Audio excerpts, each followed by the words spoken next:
welcome to the MakerPlace. I'm Natalie, your MakerPlace coordinator, and today we'll be looking at the hand tools in our cabinet.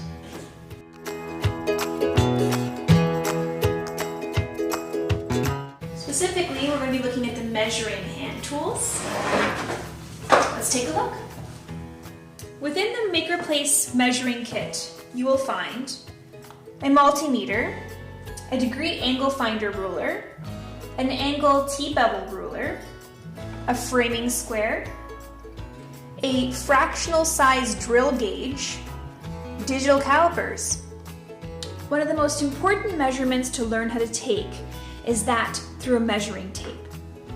When you first unravel a measuring tape, you're pulling on what is referred to as the hook, and you'll notice there's a bit of a give to the hook. That's to take in the width of the hook to your measurements consideration. So you can push up against an object through the hook or pull away from that object, and that give allows for a more accurate measurement. The most accurate measurement, however, can be through performing what is called burning an inch. That's when you begin your measurement at, say, the 2-inch line. Whatever that final measurement happens to be, you then deduct 2 inches for the most accurate reading. Now, what is an inch? A lot of us think we know, but it's easy to forget it's really a matter of counting 16 sixteenths. So in other words, each one of these ticks represents a 16th. Then, as we count forward, so we have 1/16 here, 2/16 here, we can then reduce the fraction to an eighth. And so on and so forth. When you get to 4/16, you can reduce it to a quarter. So you'll notice that as we get higher in the number line, so too are our ticks. The smaller ticks are the 16ths. The slightly longer ticks are eighths. The ticks longer than that still are quarters. And the longest of ticks, aside from the inch itself, are the halves. So the only thing to really remember when taking measurements is you're literally counting by 16. How to read a framing square. First, let's look at its different parts. The long part here is referred to as the body or blade. It's exactly 1.5 inches in width, which is the exact width of a framing stock. So framing stock, you would just mark one end of this tool versus the other end, and you'd have a perfect measurement for the stock. Over here, we have what's referred to as the tongue. That's the smaller portion. And in the corner, we have what's referred to as the heel. If you look closely, you're going to see a little bit of a numbering system here. This numbering refers to the face of the tool. The face is important to differentiate between it and the back because it has a different numbering system. So we count here similar to our measuring tape by 16ths. However, if you turn to the back side of the tool, you're going to see on the tongue different numbers, 6, 5, 4, and so on, and with each one of these numbers, it indicates a tenth. Now, tenths are important when doing different projects, for example, when you're looking at engineering blueprints, because oftentimes measurements are broken down into decimals. So the tenths help us with that decimal conversion. You can also look at this side to see eighths. So with each large tick, we have eighths broken down for you. Depending on your project, this particular tool comes in handy for different types of measurements. When do we use a framing square other than framing? Well, you can use it to measure a radius. You can use it to identify roof pitches. So if you have an angle here, you can determine the run versus the rise. You can also, and it's most often used when laying out stairs. For example, you have your riser versus your tread. So it's quite a handy tool. How to use an angle T-bevel ruler. Place the handle of the ruler against the flat surface. Then position the angle so that the pivot is in the exact corner of the angle. Then once the blade is in place, just simply tighten the ruler so that the angle stays. A degree angle finder ruler. The ruler looks like this. It has a long stem, a short stem, a pivot where the long and short stem meet, and a pivot where the protractor is attached. This first pivot you're going to put in the corner of where the angle meets the flat surface of the wall. The long arm goes against the flat surface of the wall and just simply push down the short arm so that it's flush with the angle.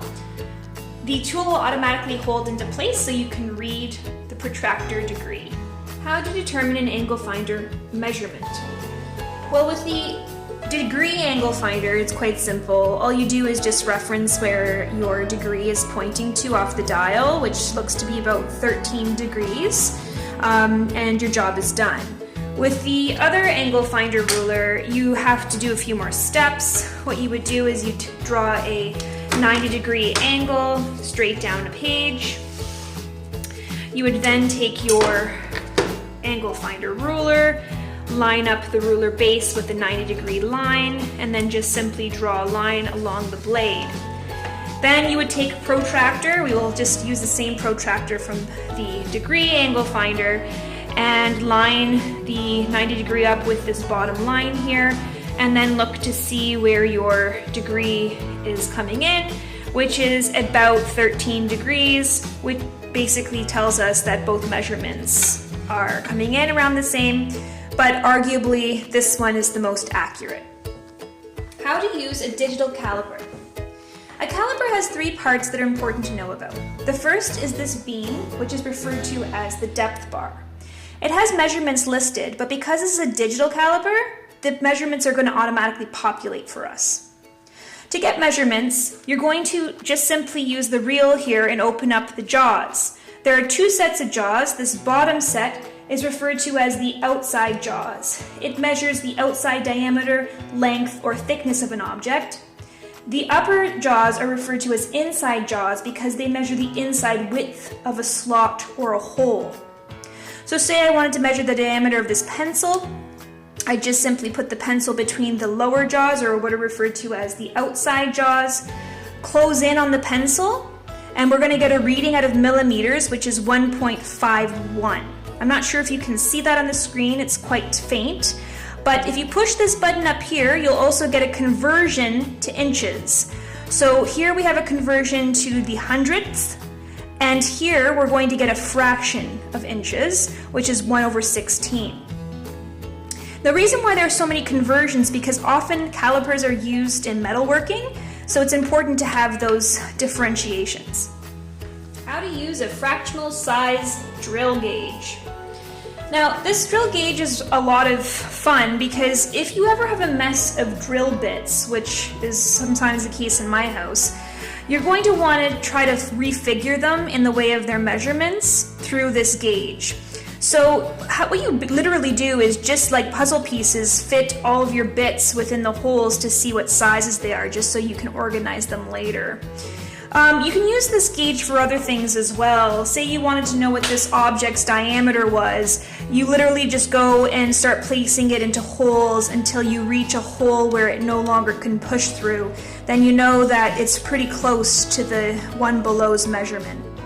And finally, how to use a multimeter.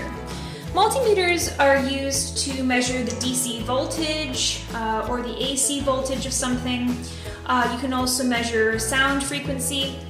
So say I wanted to know the DC, or what is referred to as direct current, of these batteries. What I'm going to do is I'm going to turn my dial to V, which is voltage, and then I'm going to make sure that we're measuring from the function DC, so the direct current. Then I'm going to put my black end of this lovely instrument, or these instruments, into the second last slot to the right, and the red one in the red slot that follows. Then what I'm going to do is I'm going to put the red tip to the pointed plus sign and the black to the negative, and just simply measure the voltage Here we have a battery that's been used and is not in good order, and it's reading about 125. And then if we go to the one that is brand new, we do the same. We can see that the used battery is just slightly behind, as the reading here is about 129, 130.